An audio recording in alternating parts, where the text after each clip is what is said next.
بسم اللہ الرحمن الرحیم۔ السلام علیکم ناظرین، میرا نام ارفاق میر ہے اور آپ میرا آفیشیل یوٹیوب اور فیس بک چینل دیکھ رہے ہیں۔ ناظرین، اسرائیل اور فلسطین کے درمیان جو حالات کشیدہ ہیں، خصوصاً لبنان میں جو حملے ہوئے ہیں، لبنان نے پہلے راکٹ حملے کیے، پھر اسرائیل نے کیے، حماس کے اوپر حملے ہوئے، یہ جو حالات وہاں پر پچھلے کئی عرصے سے بڑے کشیدہ ہیں، اس والے سے کچھ اور ملک بھی ہے جو جنگ وہاں پر ہو رہی ہے اس میں گھس رہے ہیں اور بڑے بڑے بیانات جاری ہوئے ہیں۔ اس سے پہلے آپ نے دیکھا ہوگا کہ امریکہ نے کچھ تحفظات کا اظہار کیا ہے، ترکی کی طرف سے ایک بڑا بیان آیا ہے، ایران کی طرف سے بڑا بیان آیا، اب چین نے بھی ایک بہت بڑا اعلان کر دیا ہے اس جنگ کے حوالے سے، جو حالات وہاں پر بڑے کشیدہ چل رہے ہیں اسرائیل اور فلسطین کے درمیان، تو اس کے اوپر چین نے ایک بڑا بیان دیا۔ اور اس کے بعد جو میں ایک بات کر رہا تھا پچھلے کئی ویڈیوز میں کہ مسلم امہ اس حوالے سے بالکل خاموش ہے، جو قبلہ اول ہے اس کے اوپر حملے ہو رہے ہیں اور مسلمانوں کو ٹس سے مس نہیں ہے، اس حوالے سے وہ کوئی سٹیٹمنٹ جاری نہیں کر رہے۔ تو اسرائیلی جو میڈیا ہے اس نے بڑا ایک سٹیٹمنٹ دی اور ایک بڑی خبر سامنے لائی ہے ایران کے متعلق کہ ایران اس سارے معاملے میں کیا کرنے جا رہا ہے اور وہ کیا حکمت عملی وہاں پر تیار کر رہا ہے۔ اس چیز کے اوپر بات کروں گا۔ آپ سے گزارش ہوگی میرے چینل کو سبسکرائب کر لیں، ساتھ لگے بیل آئیکن کو بھی پریس کر لیں، اور اگر یہ ویڈیو آپ ہمارے فیس بک پیج کے اوپر دیکھ رہے ہیں تو گزارش ہوگی پیج کو بھی ضرور فالو کیجیے گا تاکہ آپ تک ہماری ساری اپڈیٹ بر وقت پہنچتی رہیں۔ ناظرین، اسرائیلی فوج نے جو فلسطین کے اوپر حملہ کیا، خصوصاً بیت المقدس میں جو نمازیوں کے اوپر انہوں نے تشدد کیا، نماز کے دوران وہ جو مسجد میں داخل ہوئے، اس کے بعد جو وہاں پر حالات کشیدہ ہوئے، یعنی کہ لبنان نے جب راکٹ حملے ان کے اوپر کیے اسرائیل کے اوپر، پھر اسرائیل نے جوابی حملہ لبنان کے اوپر اور حماس کے اوپر کیا اور ایک بڑا دعویٰ کیا، اور اس کے بعد وہاں پر حالات کشیدہ ہی چل رہے ہیں۔ امریکہ نے ایک بڑا وہاں پر اعلان کیا کہ ان کو بھی تحفظات ہوئے، لیکن اس کے بعد جو اسرائیلی صدر ہیں انہوں نے ایک بڑا بیان دیا، انہوں نے کہا کہ رمضان کے اینڈ تک کوئی بھی غیر مسلم یہودی بھی بیت المقدس میں داخل نہیں ہو سکتے اور صرف مسلمان ہی داخل ہوں گے۔ اور اس حوالے سے امریکہ کا بیان آیا، ایران کا آیا،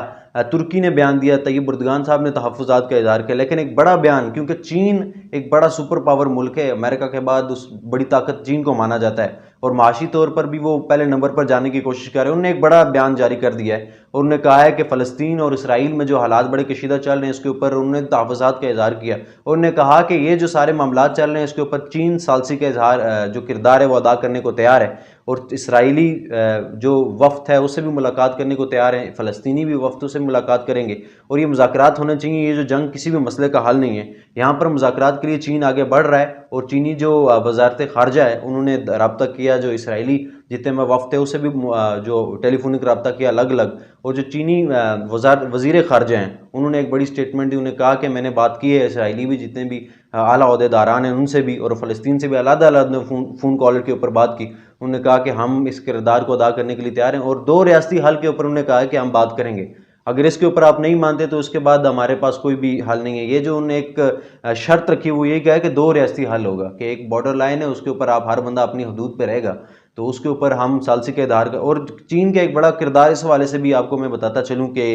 ایران اور سعودیہ عرب ان کے بہت حالات کشیدہ رہے ہیں پچھلے 6-1 سالوں سے، بہت زیادہ آپ نے سنا ہوگا خبروں میں، اور ایران کے درمیان سعودیہ کے درمیان تجارت بھی بند ہو گئی تھی اور فلائٹس بھی بند تھی، اور پچھلے مارچ میں چین نے یہ کردار ادا کیا اور سعودیہ عرب سے بات کی، ایران سے بات کی کہ یہاں پر امن ہونا چاہیے، تو بڑا اہم کردار چین نے اس سے پہلے بھی ادا کیا ثالثی کے متعلق، مذاکرات کے متعلق۔ وہاں پر چین کا جو دارالحکومت ہے وہاں پر وزارت خارجہ جو چین کی اس نے ملاقات کرائی ہے، جو سعودی وزارت خارجہ اور ایران کے جتنے بھی ہم منصب سے ان سے ملاقات ہوئی، اور آپ نے یہ سنا ہوگا پچھلے کوئی منتھ سے جو چینی دارالحکومت ہے وہاں پر میٹنگ ہوئی تھی ایران اور سعودی عرب کی، اور اس کے بعد یہ وعدہ کیا گیا تھا دونوں ممالک کی جانب سے کہ تجارت کو فروغ دیا جائے گا، آپس میں تجارت کو ایک بار پھر اوپن کیا جائے گا، اور اس کے بعد فلائٹس بند ہیں بہت عرصہ سے سعودیہ اور ایران کے درمیان، تو وہ ان کو بھی اوپن کرنے کا ایک ارادہ کیا گیا تھا، لیکن کہ چین نے ایک بڑا اس سے پہلے بھی کردار ادا کیا ہے، اور اب انہوں نے جو سٹیٹمنٹ دی ہے یہ بھی ایک بڑی اچھی اور خوشائن ہے کہ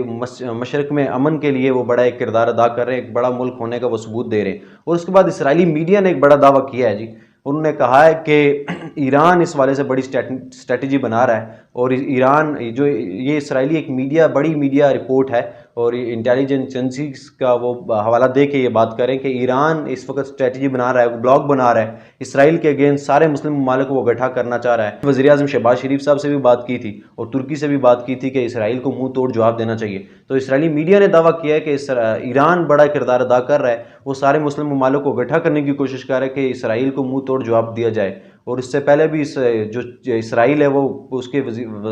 صدر کا آپ کے سامنے ہوگا بیان کہ وہ ڈرتے ہیں تو صرف ایران سے ڈرتے ہیں، باقی مسلم ممالک کا کوئی اتنا خاطر خواہ وہ جو اسرائیل کے خلاف نہیں بولتے، لیکن ایران ایک تکڑا جو موقف دیتا ہے وہ ایران دیتا ہے۔ تو اس طرح ان کی جو انٹیلیجنس ایجنسی ہے وہ بھی بات کری ہے کہ ایران ایک جو مجھے جو ہوپ تھی کہ مسلم ممالک کچھ بڑا تکڑا موقف دیں گے لیکن وہ تو نہیں دیا گیا، لیکن ایران اس والے سے جو اسرائیلی میڈیا رپورٹس کے مطابق ایران ان دنوں حرکت میں آ چکا ہوا ہے۔